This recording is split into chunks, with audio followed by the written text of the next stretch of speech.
Welcome back to Investing Talk Podcast.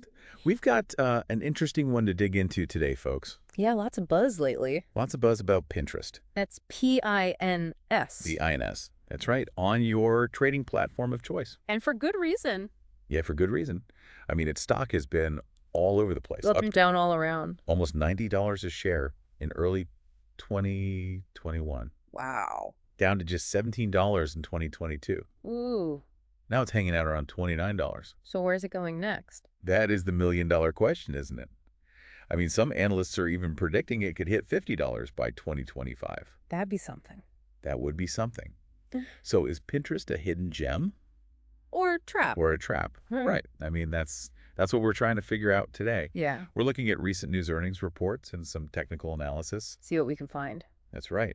And hopefully we can help you, the listener, decide if Pinterest is worth adding to your portfolio. Definitely some mixed signals out there right now. Mixed signals. Third quarter revenue for 2024 was really strong. Okay. $898 million. Wow. 18% jump compared to a year ago. So things are looking up. Well, they are attracting more users too. Hit 537 million monthly active users. That's a lot of people. It is, yeah. 11% increase. So people are definitely using the platform. They are, but Uh-oh. they missed their earnings per share estimates. By a lot. By a lot. 26%. Oh, boy. That's not a good look. So is this like a sign of trouble? Well, it's a question investors need to ask themselves, right? Is this just a temporary blip? Or is it a sign of something more concerning? Yeah. So let's look into this a little more. Okay. Pinterest has been making some big changes, especially when it comes to partnerships. I mean, they're teaming up with some big names. Amazon. Yeah.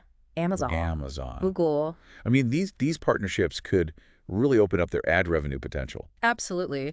Pinterest is moving away from relying just on their own ads. Right. They're bringing in ads from other companies. Third-party ads. Yep. This move to third-party demand, that could really change the game for their monetization strategy. Okay, but here's what I don't get. What's that? Ad impressions went up 41%. Yeah. That's huge. Huge, yeah. But the price they're getting for those ads, it dropped by 17% compared to last year. Interesting. So are those ads really working? You'd think with more people seeing them, but... Yeah. Doesn't that seem a little weird? Well, it does make you wonder. Does it? I mean, are those ads really hitting the mark? Even with more people seeing them. Right. It's like maybe people are using the platform, but the ads aren't actually leading to sales. It's possible. Maybe the targeting isn't right. Maybe the ad quality needs work. Maybe it's just the economy, people not spending as much. It's hard to say for sure, but it's definitely something to keep an eye on. Something to watch, yeah. And speaking of things to watch, the analysts seem pretty divided on Pinterest's future. Yeah, some are really optimistic, setting price targets between $36 and $43. Okay. Others are more cautious, actually lowered their price targets.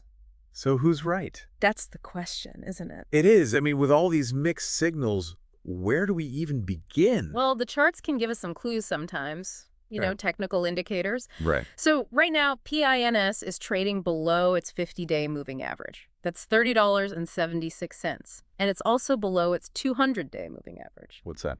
$33.50. So what does that tell us? Well, it suggests the stock is in a downtrend, at least for now. And the trading volume has been lower than usual, too. Like around 7,453,952 shares. Okay. Compared to the average of 9,747,907. So less activity. Yeah. And I think that could mean that investors are getting a little hesitant about Pinterest. Could be. What do you think? I think that's a valid interpretation. But there are other things to consider, too. Like what? Well, the relative strength index, the RSI. Okay. It's around 40 right now. Okay. Which means it's getting close to what we call oversold territory. That's usually around 30 or below. So what does oversold mean? It means the stock has been sold off a lot. Right. Could be due for a price correction. Maybe it'll go up. Interesting. So it's not all bad news. Not necessarily. But we also have to think about the big institutional investors, what they're doing. Right. One move that caught our eye was Principal Financial Group. They reduced their stake in Pinterest. By a lot. By a lot. 33%. Wow. In the third quarter of 2024. That's a big move. It is. So what do you make of that? Well, when a big institution like Principal does something like that, it can make other investors nervous. Right. It might affect the stock price, too. So where does all this leave our listeners? Good question. I mean, Pinterest has a lot of users. They've got these potentially lucrative partnerships. Yeah. But then there are the concerns about profitability and these mixed opinions from analysts. And then you have the technical indicators. Yeah, it's a lot to take in. It is a lot. Yeah. So is Pinterest a buy, a hold, or a pass? That's what we're trying to figure out. That's what we're trying to figure out. But one thing's for sure, you got to stay informed. Absolutely. Keep an eye on things. Upcoming earnings reports are going to be key. Yeah. Also, keep an eye on the news about their partnerships. Is it working out with Amazon and Google? And what's happening with the market in general? All those factors are going to paint a clearer picture of where Pinterest might be headed. Right. So stay tuned. We'll be back We'll be back with more on Pinterest after the break. right after the break. Welcome back to Investing Talk Podcast. Yeah. We're still talking about Pinterest, ticker symbol PINS. Trying to figure out, is it a good investment or not? Right. It's a tough one. It is a tough one. It's like Pinterest is kind of in this weird spot. How so? It's not the new hot thing anymore, Right. but it's not like a giant like some of the other social media platforms either. Yeah, it's like stuck in the middle. Yeah, it's in between. You know what I mean? I do. It makes them hard to analyze sometimes. Yeah, because they're still trying to figure out like where they fit in. Exactly. In this whole world of social media and e-commerce, it's changing all the time. Constantly changing. Hank. And that's why it all comes down to profitability. Yeah. Can they make money? Can they make money consistently? Can they make enough money to justify their valuation? That's the big question. Right. And a lot is riding on these partnerships. With Amazon and Google. With Amazon and Google, can they make those work? Yeah, can they bring in those third-party ads and actually make money from them? Without messing up the user experience. That's the key, right? It is. If they can do that, it could be huge for their revenue. But it's a tough balance, isn't it? It is. Because people don't go to Pinterest to see ads.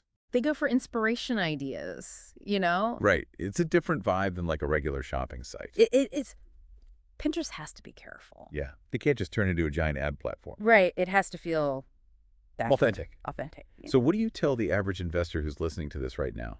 Trying to figure out what to do. Trying to figure out, should I buy Pinterest stock or not? It's a tough call. It is a tough call. There are pros and cons, Lay them on me. On the plus side, Pinterest has a huge user base. Hundreds of millions of users. Right. And it's a unique platform. Very visual. Very visual. And they have these partnerships that could be really lucrative. Amazon, Google. Big names, but there's always a but. There's always a but. That earnings per share miss, that's not good. 26%. Yeah, that raises some red flags. And the ad prices are going down. Not a good sign. Makes you wonder if their monetization strategy is really working. It does. And then you have the technical indicators. PINS is trading below its moving averages. Not a buy signal. Not a buy signal. But that RSI thing. The RSI is getting close to oversold territory. So maybe it'll bounce back. It's possible. Looks like a mixed bag. It is a mixed bag. Got to look at the whole picture. That's the key. Don't get caught up in one little thing. Exactly. Weigh the good against the bad. And think about your own goals. Right. What are you trying to achieve with your investments? And how much risk are you comfortable with? Some people are okay with more risk than others. Absolutely. So it all depends on your personal situation. But even if you decide not to buy Pinterest right now, still important to stay informed. Keep an eye on things. Earnings reports, news about their partnerships. What are the analysts saying? Right. What's happening in the market? All that stuff can affect Pinterest's stock price. Absolutely. When you zoom out and look at the bigger picture, Okay. Pinterest's story is part of a bigger trend. What do you mean? A lot of tech companies are struggling with the same things. Like what? How to grow and be profitable at the same time. Right. How to make money from advertising. Digital advertising's a whole other beast. It is, and how to stay relevant. When everything's changing so fast. Exactly. So Pinterest is like a case study. In a way. Yeah. Can they figure it out? And if they do, what does that mean for other tech companies? Good point. Good point. So what's next? Well, we've covered a lot of ground so far. We have their recent performance, the partnerships, the technical stuff, the market trends. Now we got to look ahead. To the future. The future of Pinterest. What's next for them? What are their plans? What could go right? What could go wrong? Big questions. Big questions. Welcome back to Investing Talk Podcast. It's the final part of our look at Pinterest. PINS. PINS, that's right. So we've talked about their performance, their partnerships, those big deals with Amazon and Google. And we've talked about, the concerns about profitability and how investors are feeling about Pinterest right now. Yeah, all that stuff. But now we got to look ahead. To the future. The future of Pinterest. Right. What's next for them?